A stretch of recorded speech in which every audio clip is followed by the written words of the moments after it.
हुई जेन ने दरार में फंसे जेमान को उठाया और सीधे अपने मुंह में डाल लिया। फिर बड़े मजे से खाने लगी। लगता है स्वाद काफी अच्छा था। हुई जेन हर दिन खुद को जेमान खाने से रोक नहीं पाती थी, लेकिन केवल हुई जेन जैसे विशेष शक्तियों वाले लोग ही जेमान को देख सकते थे। वो इस स्कूल में इसलिए ट्रांसफर होकर आई थी ताकि जेमान खा सके, क्योंकि इस स्कूल में जेमान बहुत ज्यादा थे। लेकिन हर दिन कीड़े खाने की वजह से उसके शरीर से हमेशा एक खास तरह की गंध आती रहती थी, इसलिए सब लोग जानबूझकर उससे दूरी बनाए रखते थे। हालांकि अगर किसी के शरीर पर जेमान होता तो वो चुपचाप उसे हटा देती और मौका मिलते ही मुंह में डाल लेती, लेकिन किसी को नहीं पता था कि वो ऐसा करके चुपके से सबकी रक्षा कर रही थी। एक दिन गलियारे में उसने देखा कि अध्यापिका एन यांग बड़ी तलवार से जेमान को खत्म कर रही थी। दोनों ने बस एक नजर एक दूसरे को देखा और तुरंत एक दूसरे की पहचान समझ गईं। दोनों ही जेमान को देख सकती थीं। दरअसल अध्यापिका एन यांग भी एक विशेष शक्ति वाली थी। वो हर दिन सिर्फ पढ़ाती ही नहीं थी, बल्कि बड़ी तलवार लेकर हर जगह जेमान को साफ भी करती थी, क्योंकि जहां भी जेमान दिखाई देते वहां कोई बड़ी दुर्भाग्यपूर्ण घटना जरूर होती। लेकिन इस बार वो सबसे कमजोर जेमान को भी मार नहीं पा रही थी। मजबूर होकर एन यांग ने हुई जेन को बुलाया। हुई जेन ने कहा कि वो जेमान खाने वाली है, इसलिए चिंता की बात नहीं, वो उन्हें खाकर प्रभावी ढंग से पचा सकती है और सबकी सुरक्षा कर सकती है। ये कहते हुए वो खाने भी लगी। एन यांग उसे देखकर ही उल्टी जैसा महसूस करने लगी। लेकिन अगले दिन सामने का दृश्य देखकर एन यांग दंग रह गई। लहरों की तरह अनगिनत जेमान स्कूल में घुस रहे थे।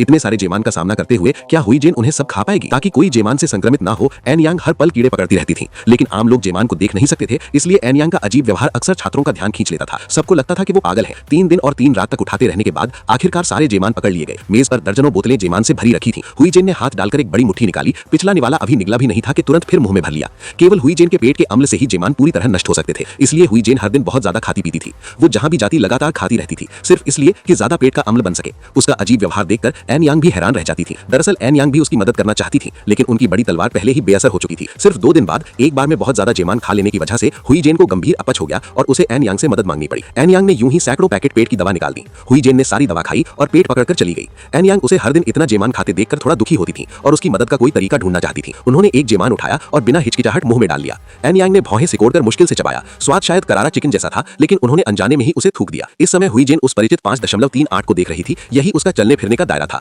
जैसे ही वो इस क्षेत्र से बाहर जाती, वो तुरंत गायब हो जाती। दूसरों को इस क्षेत्र से बाहर जाते देखकर हुई जेन खुद को बहुत उदास महसूस कर रही थी। अगले दिन रेनशाओ गाड़ी चलाकर एन यांग को एक ज्ञानी व्यक्ति के पास ले गया ताकि हुई जेन सामान्य इंसान बन सके। अचानक उन्होंने हाथ बढ़ाकर उसे छू लिया। उस समय रेनशाओ का दिल अनियमित रूप से धड़कने लगा। दरअसल एन यांग उससे और अधिक ऊर्जा लेना चाहती थी, लेकिन माहौल थोड़ा अजीब हो गया। दोनों दिए गए पते के अनुसार सब्जी बाजार पहुंचे। वहां पहुंचकर पता चला कि वो तो बस मछली बेचने वाली एक आंटी थी, लेकिन आंटी ने कहा कि हुई जेन का पेट निकाल देना ही काफी होगा। ये सुनकर एन यांग स्तब्ध रह गई। उन्हें लगा कि ये औरत भरोसेमंद नहीं है, लेकिन अंत में 2 मीटर हानिवान की कीमत पर सौदा तय हो गया। फिर वे हुई जेन के पास गए और कहा कि समस्या का हल मिल गया है। उसे सामान्य इंसान बनने और आजाद जिंदगी जीने के लिए अपना पेट निकलवाना होगा। ये सुनकर वो गहरी सोच में पड़ गए।